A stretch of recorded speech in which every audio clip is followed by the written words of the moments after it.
This is Pete Feenstra on Monday, the 6th of April 2009, in the heart of London, talking to the guitar legend that is Joe Satriani. Thanks for being here, Joe. Thanks for having me. You're here to talk about Chickenfoot, the brand new project, new album, and the show that you've got coming up in London. I believe it's at the Shepherd's Bush Empire. On the 25th of June. Do you know well? You played there before, of course. Yes, yeah. With the G3 project. Yeah. And the album comes out when exactly? June 8th. Yes, here in the UK, June 8th. On earMUSIC. Yes. Is that a German label? It is, from edel? Yes, Edel? yeah. I don't know how they pronounce it. How did you hook up with them for this particular project? We were looking for an independent route from the beginning because we got together on a whim and we decided no outside influence. So we paid for the whole project ourselves and we waited until we decided we liked it. Yep. And then we said, okay, now we're ready for the music business. And then we figured, well, we're all associated with Sony, Warner Brothers, Roadrunner individually. So how do we do this? So it seemed like the independent route was a good idea. So we picked Best Buy in North America, and then we started looking for something independent that had a huge distribution and a good musical staff. And edel was the one. Was the one, yeah. So on the basis of that, you're starting a tour, I believe, in Europe as well. Mm-hmm. Yeah, which kind of makes sense. We're going to do this little, like, hello, how are you kind of club thing for the press and some rabid fans at the middle of April through the U.S. But only about 4 or 5 shows. Yeah. But the real tour starts here in Europe. It's primarily a festival tour, but we picked 4 or 5 places to do an actual solo show. Right. One of them will be the Shepherd's Bush show. Yeah, great. So this band came out of basically having a jam with Michael Anthony, with Sammy Hagar, Chad Smith, a supergroup after all, which we'll talk about in a minute. How far back does that go then, the origins of that, when you first started working? Well, I was in a band with Mike and Sam about 7 year ago for like a second. We were in a band called Planet Us. Right. And good name. It just didn't work out because Neil Sean and Dean Castronova from Journey were in it, and we all had these other bands that were demanding our attention, so we couldn't get that off the ground. But I've known Sam for a while, so he just gave me a call one day and said, "Come on, let's go to Vegas. I'm doing a show. We'll jump on stage at the end and have a jam." It just turned out that the jam was so good that we decided we had to do something about it. So we followed it up with a writing session and then followed it up with another recording of demos, and it just kept getting better and better. So we just, every 2 months, we'd find 3 days to get together again until we wound up at the end of last year, and we booked a stretch of weeks up in Northern California at Skywalker Studios and did the record. Yeah. So.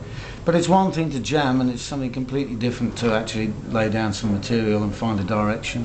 Was that a problem? I mean, you're all immensely individual talents, but I mean, where did the style come from? Did you sit down and say, this is going to be a hard rock album, this is going to be the new Zeppelin album? Where did all that come from? No, I mean, that's a good question, because I wondered that myself. Yeah.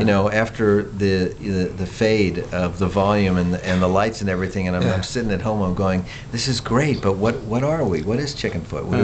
What kind of songs do these guys like? And I didn't know them well enough. Really? And so I wrote, the first demo CD I made for them maybe had 6 or 7 songs, and it was stylistically like all over the map. I imagine.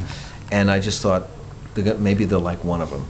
And so it really did work, but what I found out was that they liked the stuff that was rock and roll-y, They liked the stuff that was kind of weird and dark. And so I thought, well, this is great because I'm getting positive response from a wide variety of styles. So I just kept doing that, and there'd be, if I did a 7-song demo, I'd get thumbs up on 6. Right. And a bit like, I don't know about that number 7, And so that would inform me like, okay, Sam doesn't want to have to sing 1,000,000 words over a super fast tempo song.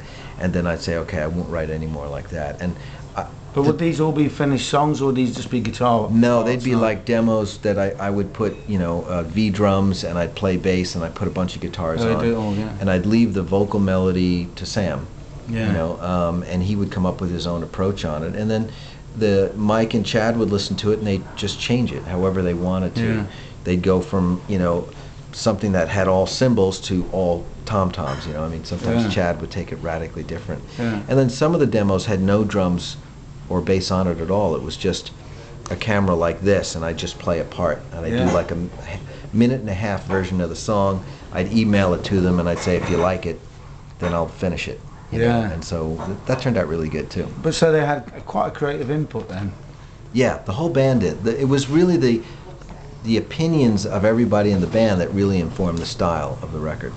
Yeah, and the style of the record, it has been said, it may have been you, it may have been Sammy, it might be any of the guys, that this is like Led Zeppelin. Was that a statement of intent, of confidence in the project? I think that was something that Sammy said that he wished he hadn't. But I think what he meant was that he was trying to explain that it was a band that was capable of rocking in the most solid way without any modern affectations. And I guess somehow he was looking for some band that he admired that had that sort of quality to it. So Led Zeppelin came out. Of course, the quote was changed to "We're as good as Led Zeppelin," which he regretted. Well, no, I think it's a great album. Where do you see it fitting in the contemporary rock circuit or market? Well, if there's such a thing, because it's also fragmented. You know what? You got to make your own market. Yes, that's the way it is. I learned that with my instrumental music, which was like the worst idea ever, to do an instrumental rock and roll album. But then I thought, well, I'll just create my own market. That's a great idea. And I'll just do what I like, and then if people come, then that is the market. So I don't think we're worrying about that. We're 100% committed to the music that we've created on this record. How it fits into the world, we don't know. We're not even bothering to ask ourselves that question. And it's been widely reported that for many years you wanted to actually work with a band with a good front man, great singer. I tried, yeah. I actually had a separate deal with Sony to build a band around a singer, and we just could never find a singer. I think I spent like 3 or 4 years trying to do that, and we just never found the guy. So yeah. But of course you did work with Purple temporarily, and you worked with Mick Jagger. Yeah, who are great frontmen, so that must have kind of given you a fillip towards doing that. You know, it was great, and on the other hand, it was terrible because I could never find anyone as good as Ian Gillan.